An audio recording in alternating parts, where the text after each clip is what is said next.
Materi kita hari ini mengenai cerita rakyat.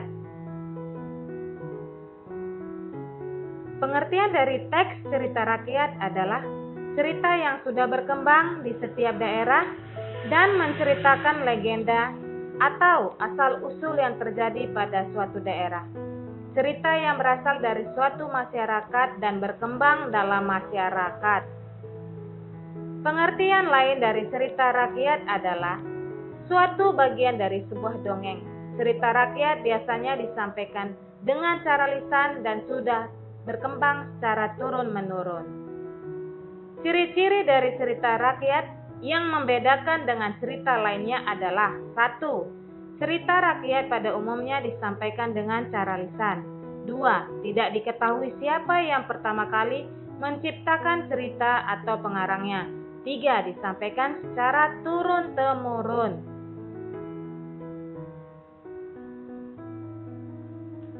4. Bersifat tradisional. 5. Kaya dengan nilai-nilai luhur. 6. Mempunyai banyak variasi dan versi.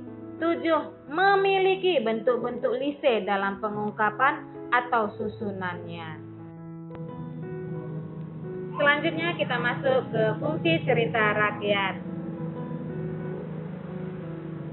Teks cerita rakyat memiliki fungsi sebagai berikut. Yang pertama, fungsi dari sarana pendidikan maksudnya.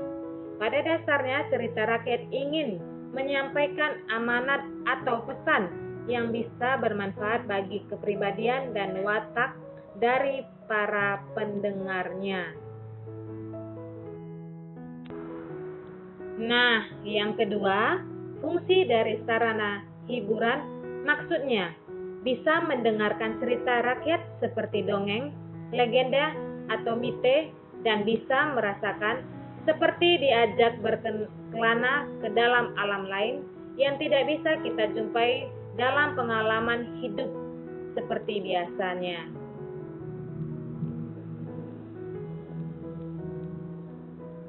Macam-macam cerita rakyat.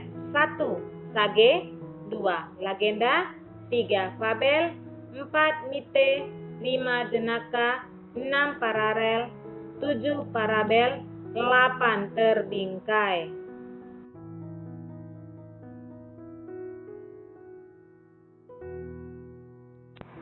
Penjelasan mengenai macam-macam cerita rakyat. Simak baik-baik ya. 1.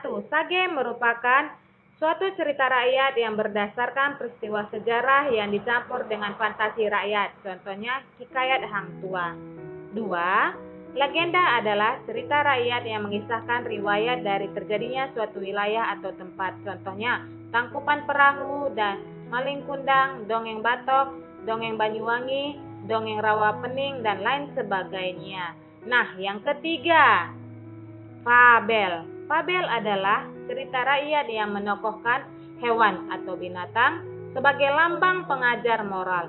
Contohnya cerita Si Kancil yang Cerdik. Yang keempat, mite. Mite adalah cerita rakyat yang berhubungan dengan suatu kepercayaan pada suatu benda yang berbau gaib. Contohnya Nyi Roro Kidul dan Jaka Tarub. Kita lanjut yang kelima, jenaka. Jenaka adalah suatu cerita rakyat dengan perilaku orang malas, orang bodoh, atau juga cerdik. Masing-masing sifat tersebut dilukiskan dengan cara humor. Contohnya Pak Kodok, Lebay Malang, Pak Belalang, Pak Pener, dan sebagainya. Selanjutnya, 6. Paralel. Paralel adalah suatu cerita yang diperankan oleh manusia dan juga binatang. Contohnya Anjing yang Loba, hikayat Mahabharata.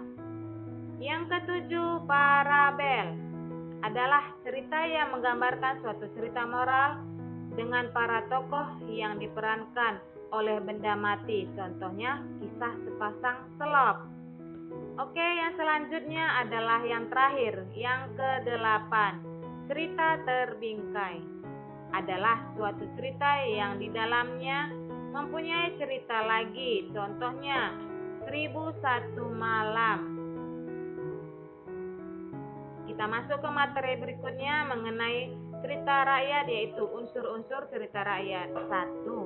Unsur intrinsik. Unsur intrinsik adalah unsur yang bisa membangun cerita dari dalam.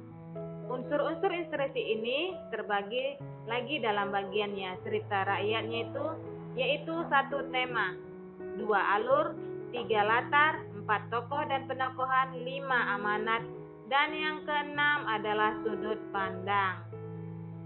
Unsur yang kedua yaitu unsur ekstrinsik.